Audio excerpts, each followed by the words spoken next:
La chronique bourse, la quotidienne Zone Bourse, Anthony Bondin.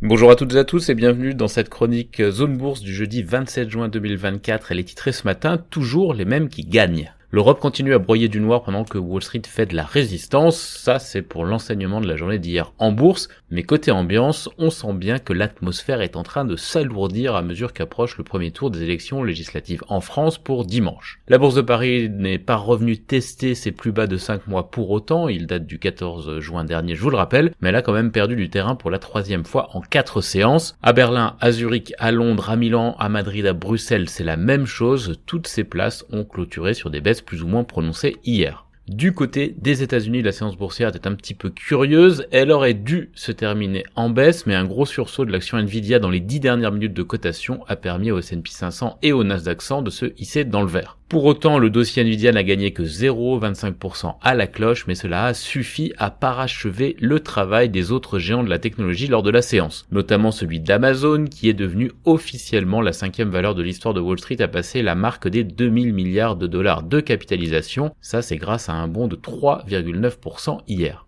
Je le soulignais il y a quelques jours, l'entreprise créée par Jeff Bezos est au cœur du développement de l'IA en tant que principal fournisseur mondial des capacités serveurs via sa filiale AWS. Ce qui ne l'empêche d'ailleurs pas de s'intéresser aussi au marché des merdouilles puisqu'elle serait en train de lancer un service pour concurrencer le chinois Temu, le plus grand bazar de trucs inutiles et nécro-écologiques du monde. Et dire qu'Amazon vendait des bouquins il y a encore 30 ans. Enfin, en parallèle, 2 dossiers de la vieille économie ont aussi brillé. FedEx avec des promesses plus qu'avec des actes, ça a fait 15% quand même hier, et Whirlpool sur fond de rumeurs d'OPA de Robert Bosch. L'action du constructeur américain d'électroménager a gagné 17%. Mais bon, au final, le Nasdaq 100 et ses grosses Bertha technologiques sont à plus 17,4% cette année et le Russell 2000 avec son armada d'entreprises moyennes américaines est à 0. Les technologiques gardent donc le pouvoir, même si les résultats de Micron post-clôture hier soir aux États-Unis ont jeté une petite bassine d'eau froide sur les parcours torrides des actions liées aux semi-conducteurs. Le titre perdait 8% dans le sillage de ces chiffres. Objectivement, les performances trimestrielles de la société sont plutôt solides, mais elles n'ont pas le petit côté waouh des soldats de l'intelligence artificielle. D'ailleurs, le terme AI ne figure que 11 fois dans la conférence de présentation des résultats de Micron, et le mot Nvidia seulement 4 fois, c'est vraiment des losers en termes de communication. Plus prosaïquement, tout ce qui évolue dans le secteur des semi-conducteurs n'est pas or, même si les investisseurs essayent de trouver des alternatives aux stars qui ont déjà doublé, triplé, quintuplé ou décuplé leur cours durant les derniers trimestres. D'ailleurs, Micron, qui est un spécialiste des mémoires, se paye 17 fois les résultats attendus l'année prochaine contre 50 fois pour Nvidia. Les attentes ne sont pas exactement les mêmes.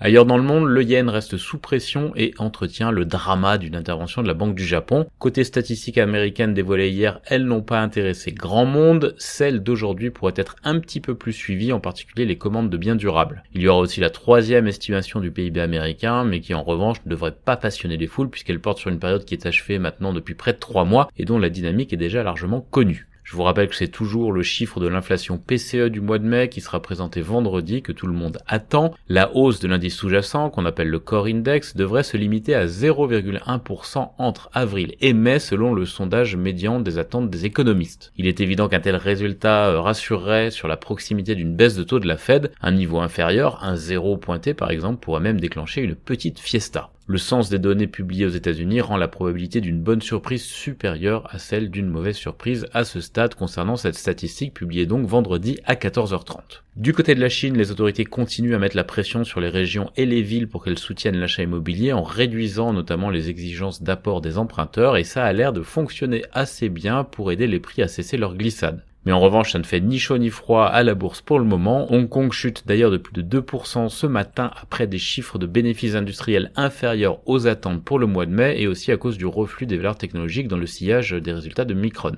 Le MSCI China a d'ailleurs perdu 10% sur ses plus hauts, ce qui répond à la définition de la correction technique. J'ajoute que la sphère financière chinoise a l'air d'être aussi préoccupée par des rumeurs de plafonnement des rémunérations dans le secteur, à l'initiative évidemment du pouvoir central. Côté Asie-Pacifique, donc ce matin, le rouge domine largement. J'ai déjà parlé de la Chine, mais Tokyo repère 0,9%, Séoul 0,4% et Sydney 0,7%. Le marché indien fait un petit peu de résistance autour de l'équilibre. Quant aux indicateurs européens, eh bien, ils sont légèrement baissiers autour de 8 heures. Côté actu des sociétés, en commençant par la France, Saint-Gobain va racheter Fosroc, je sais pas si ça se prononce comme ça, pour environ 960 millions d'euros. Sanofi a annoncé la publication dans le NEJM, le New England Journal of Medicine, de données positives de phase 3 avec l'inévitable Dupixent, cette fois dans le traitement de l'œsophagite de l'enfant. Technip Energy acquiert la technologie de Shell pour accélérer la production de biopolyester. Eiffage et SPI ont été choisis par EDF pour fournir un système de secours aux 6 EPR français qui seront prochainement construits. Enfin prochainement, c'est des EPR quand même, on verra. GTT reçoit une commande d'un chantier naval coréen. Vallourec démarre l'exploitation d'une usine de production de charbon végétal avec une technologie pionnière. EuroAPI a détaillé sa feuille de route opérationnelle qui s'appelle Focus 2027. La marge d'EBITDA 2024, elle, se limitera à 4 à 7%. Clariane a cédé son activité de résidence-service en France. OVH a amélioré ses revenus de 9% au T3 fiscal, a confirmé ses objectifs et a parlé de Nvidia dans son CP. Argan a inauguré un site près de Montpellier. Flory-Michon vend ses parts dans Platos Traditionales.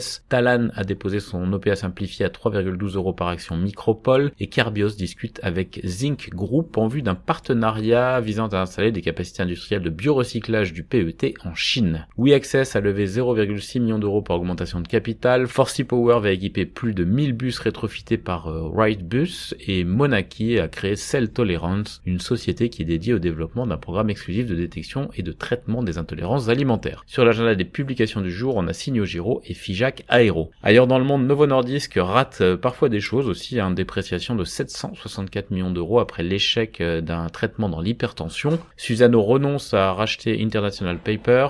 Edison acquiert une participation de 50% dans un projet d'éolienne en mer en Sicile. La division pharmaceutique de Bayer prévoit de supprimer d'autres postes de direction. Stadler remporte un contrat important en Pologne. Vetropac arrête plutôt que prévu la production à Saint-Prex. Côté agenda des publis en Europe, on a H&M et Bunzl. Sur le continent américain, autour d'Amazon donc d'entrer dans le club des sociétés qui ont touché la marque des 2000 milliards de capitalisation. Les grandes banques américaines ont passé avec succès leurs tests de résistance, ce qui ouvre la voie à une rémunération accrue de leurs actionnaires. Micron donc décroche de 8% hors séance après ses trimestriels. À l'inverse, BlackBerry bondit de 8% pour la même raison. Carlyle et KKR remportent les enchères pour 10 milliards de dollars de prêts étudiants auprès de Discover Financial selon le Financial Times. Tesla ne devrait plus vendre davantage de véhicules électriques que tous ses concurrents cumulés aux États-Unis pour la première fois en 6 ans, et McDonald's a tiré un trait sur son expérience de burgers végétaux aux États-Unis. Par ailleurs, un lanceur d'alerte avertit sur d'autres problèmes potentiels sur les B787 de Boeing. ISS a recommandé aux actionnaires de Vista Outdoor de s'abstenir de voter en faveur de la cession de sa division The Kinetic à CSG, et Paychex prévoit une croissance de son chiffre d'affaires trimestriel inférieure aux estimations, ce qui a fait chuter les actions hier. En outre, Futurepac a retiré son offre d'achat de Vanda Pharmaceuticals, c'est le fabricant brésilien de pâte à papier Klabin, investi 300 millions de dollars dans la modernisation de son usine. On a quelques résultats d'entreprises intéressants aux États-Unis aujourd'hui, Nike, McCormick ou encore Walgreens Boots. Ailleurs dans le monde, SoftBank investit dans la start-up de recherche Perplexity pour environ 3 milliards de dollars selon Bloomberg. La production mondiale de Toyota pour le mois de mai est en baisse avec un déclin marqué en Chine. L'entreprise indienne Ultratech Cement acquiert une participation dans India Cements pour 226 millions de dollars et Vietnam Airlines envisagerait d'acheter l'avion de ligne chinois C919. Voilà, c'est terminé pour ce point de marché du jour. Je vous précise que la chronique audio va s'arrêter pendant 15 jours parce que je pars en vacances. En revanche, la chronique écrite continuera sous la plume de mon collègue Jordan Dufay. Je vous souhaite donc une très bonne journée et je vous retrouve à la mi-juillet.